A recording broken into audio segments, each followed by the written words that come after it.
Azadi News. बिस्मिल्लाहिर्रहमानिर्रहीम। मेरे दोस्तों, आज ये सियासी कचमकच आप देख रहे हैं। आज आवाम chief justice of Pakistan, supreme court और जजों के साथ इदारे तक जज करने के लिए पाकिस्तान के कोशिश से आवाम निकल आई। लेकिन जब इनसे सर्वे किया गया, इनसे कुछ सवाल किए गए। सबसे पहला सवाल ये किया गया कि 14 मई को इलेक्शन होंगे, तो 75% आवाम ने फैसला दिया कि जनाब पीटीएम की हुकूमत 14 मई के इलेक्शन कराने का हुक्म नहीं मानेगी और इस पर अमल नहीं करेगी। उनसे सवाल किया गया कि क्यों नहीं मानेगी, क्यों नहीं करेगी? आखिर सुप्रीम कोर्ट का फैसला। उन्होंने कहा कि इमरान खान जख्मी हालत में अदालतों में पेश हो रहा है। हालांकि उसके झूठे मुकदमे 150 मुकदमा झूठा बनाया गया, लेकिन उसके बावजूद भी अदालतों का एहतराम करते हुए अदालतों के हुक्म के मुताबिक वो अदालतों में पेश हो रहा है। और पेशी के बाद जब इमरान खान को अदालतें कोई रिलीज देती हैं या कोई जमानत देती हैं, तो इमरान खान उसके बाद वापस जाकर अदालतों और अदालतों के हक में बोलता है। लेकिन ये अदालत में जाकर कहते हैं कि जनाब हमें कुछ वक्त दो, हम पीटीआई से मुज़ाकरात करके इस मसले का हल निकालेंगे। अदालत से उधर से मोहलत मांगती है, लेकिन असेंबली में आकर कहते हैं कि ये कौन अदालतें कौन हैं, चीफ जस्टिस कौन है जो हमें पंचायत बुलाने का हुक्म दे रहा है। तो ये झूठ तो उनका सामने होगा। इससे अब फिर हमने पूछा, ये तो वैसे सियासी तकरीर, उन्होंने कहा सियासी तकरीर नहीं है, ये इनके मंसूबा है कि कभी ना मुज़ाकरात कामयाब होने देना, ना कोई शर्त मानना और ना ही सुप्रीम कोर्ट के हुक्म पर अमल करना। इनको लंदन से एक शख्स ने हमें बताया कि इनको लंदन से हदायत मिल रही है और लंदन वाले वहाँ पर बैठकर इनको कहते हैं कि ये काम करना है, वो काम करना है। फिर हमने एक बुजुर्ग से पूछा कि बाबा ये क्या हो रहा है, क्या आपके ध्यान में के मुताबिक सुप्रीम कोर्ट का फैसला होगा? तो बुजुर्ग ने हमें बताया कि फैसला उस वक्त तक इस मुल्क के लिए वो फैसला काबिल कबूल होगा और अच्छा साबित होगा जिसमें पीटीएम की काबीना को सजा मिलेगी, जिसमें चीफ इलेक्शन कमिश्नर के साथ वज़ीर दफ़ा, वज़ीर दाखिला, वज़ीर ख़जाना और वज़ीर आज़म तमाम को 5 साल के लिए अगर सुप्रीम कोर्ट नायल कर देती है, तो ये हमने क्या है, ये अवाम कह रही है कि इनको तब इस पाकिस्तान में सुकून होगा और इलेक्शन भी हो जाएंगे। और फिर उसी के साथ एक और बुजुर्ग बैठा था, हमने उनसे पूछा तो उसने कहा कि अगर ज़रा भर भी सुप्रीम कोर्ट ने जहाँ लचक दिखाई या कोई नरमी दिखाई तो ये पाकिस्तान तबाही के लिए चला जाएगा। उसके बाद एक बुजुर्ग से हमने पूछा, साथ एक जवान बच्ची भी बैठी थी, कि क्या ये सुप्रीम कोर्ट के 14 मई के हुक्म पर अमल करेंगे? उस बच्ची ने हमें कहा, क्या आपको यकीन है कि इनकी किसी पावरफुल ताकत ने जमानत दी है? हमने कहा हमें तो ये मालूम नहीं कि जमानत दी है या नहीं। उसने कहा कभी नहीं होगा, 14 मई का इलेक्शन तो ये तस्लीम नहीं करेंगे, इनकार भी नहीं करेंगे, लेकिन ऐसे चकमकारी के साथ ये आगे बढ़ाएंगे और ये अक्टूबर नवंबर तक लेकर जाएंगे। हमने उनसे पूछा कि अक्टूबर नवंबर में क्या होगा, कोई नया पाकिस्तान आ जाएगा या नई अदालतें लग जाएंगी? उसने कहा हाँ, नई अदालतें लग जाएंगी। पीटीएम के जहनों में ये सवाल है, ये ख्याल है कि चीफ जस्टिस फैज ईसा आ जाएंगे और हम अपनी हुकूमत को 2 साल आगे लेकर जाएंगे।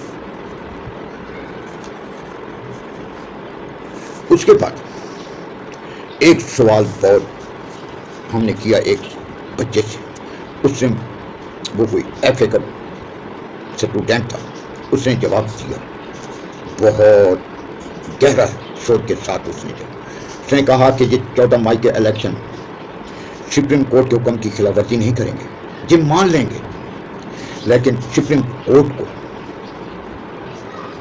یہ پھنسا دیں گے. تو پھر ہم نے ان سے پوچھا کہ بھائی یہ کیسے پھنسائیں گے؟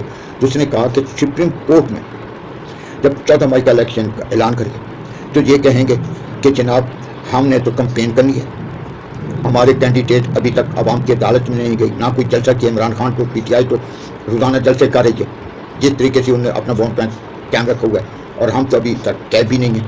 لہٰذا ہمیں کم از کم 1 مہینہ دے دیا جائے. ہم نے ان سے پھر سوال کیا کہ بھائی کیوں 1 مہینہ دے دیا جائے؟ اگر دے بھی دیا جائے تو اس میں کون سا نقصان ہے؟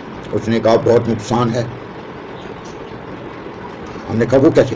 کہتے ہیں 1 مہینہ دینے کے بجائے بعد یہ پھر الیکشن سے بھاگ جائیں گے, اور یہ 1 مہینہ اس لیے لیں گے کہ یہ جون کے پہلے ہفتے میں بجٹ پیش کر دیں گے, اور بجٹ میں ایسی بارودی سرنگیں بچھا دیں گے کہ جو آنے والی عوام کی جو نمائندہ حکومت ہوگی, عوام کے ووٹوں سے جو منتخب ہوگی, وہ بھی اس حکومت کو لینے کے قابل نہیں سمجھے گی.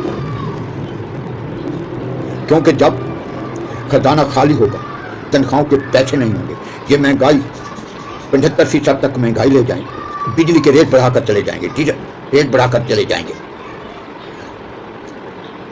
اور اگر آنے والی حکومت نے بجلی کے ریٹ کرائے تو آئی ایم قرضے کی قسط نہیں ادا کرے گی. اس لیے ان پہ یقین نہیں آتا اور یہ چاہتے ہیں. اور جب انہوں نے بجٹ پیش کر دیا, اور ایسا بجٹ جس میں بارودی سرنگیں, تو اس کے بعد بہت مشکل ہوگا آنے والی حکومت کو. تو اس کے بعد یہ کیا کریں گے کہ 6 مہینے 7 مہینے گزارنے کے بعد یہ پھر یہ روڈوں پہ آ جائیں گے, سڑکوں پہ آ جائیں گے کہ ہم پہلے بھی کہتے تھے کہ یہ نالائق ہے, نااہل ہے, لہذا ان کو گھر پہ جو پھر ہنگامے کھڑے ہو جائیں گے, اور پھر یہ سپریم کورٹ میں آ کر درخواستیں دیں گے اور کیس ہوں گے. اور سپریم کورٹ میں تو چیف جسٹس ان کا بیٹھا ہوگا فیض ایرج صاحب. تو ہم نے کہا بھائی چیف جسٹس کسی کا نہیں ہوتا, وہ تو قانون کا پابند ہوتا ہے.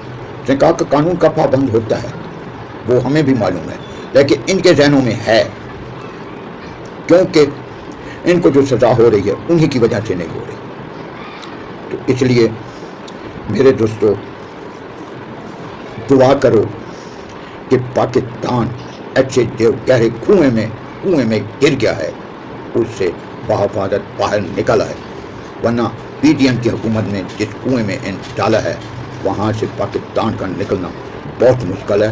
اور آئندہ 14 مئی کے بعد ہر دن پاکستان کے لیے بہت مشکل دن ہوگا, اور یہ ایسے حالات ہو جائیں گے کہ جن کو کنٹرول کرنا 100 سال بھی لگ سکتے ہیں. تو ہم نے نچوڑ نکالا. پھر ہم نے ایک سوال کیا کہ سپریم کورٹ کو کیا کرنا چاہیے. وہاں پہ 15-20 جوان کھڑے تھے, کوئی بزرگ تھے, لیڈیز تھی دہلی میں. ہم نے انہیں کہا کہ کیا سپریم کورٹ کو کیا کرنا چاہیے, سپریم کورٹ کیا کرے, چیف جسٹس موجودہ چیف جسٹس سپریم کورٹ کیا کرے. تو انہوں نے کہا کہ سپریم کورٹ کو چاہیے کہ سخت سے سخت فیصلہ دے.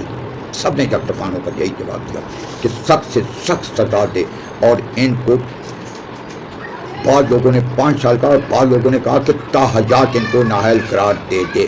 خاص طور وزیر داخلہ, وزیر خزانہ, وزیر دفاع اور وزیر اعظم کو, اور ہمیشہ کے لیے اس پر پابندی لگا دی جائے. اور ساتھ ہی انہوں نے یہ مطالبہ کیا کہ عمران خان پر, صحافیوں پر, یا سینیٹر یا عمران خان کے MNA MPA پہ جو غیر قانونی دہشت گردی وغیرہ کے جو توہین عدالت وغیرہ کے جو پرچے ہوئے ہیں ان کو خارج کیا جائے, اور عمران خان کی 4 دیواری پھلانگنے والوں کو اور چودھری ظہور الہی کے پھلانگنے والوں کو سخت سے سخت سزا دی جائے. وعلیکم السلام.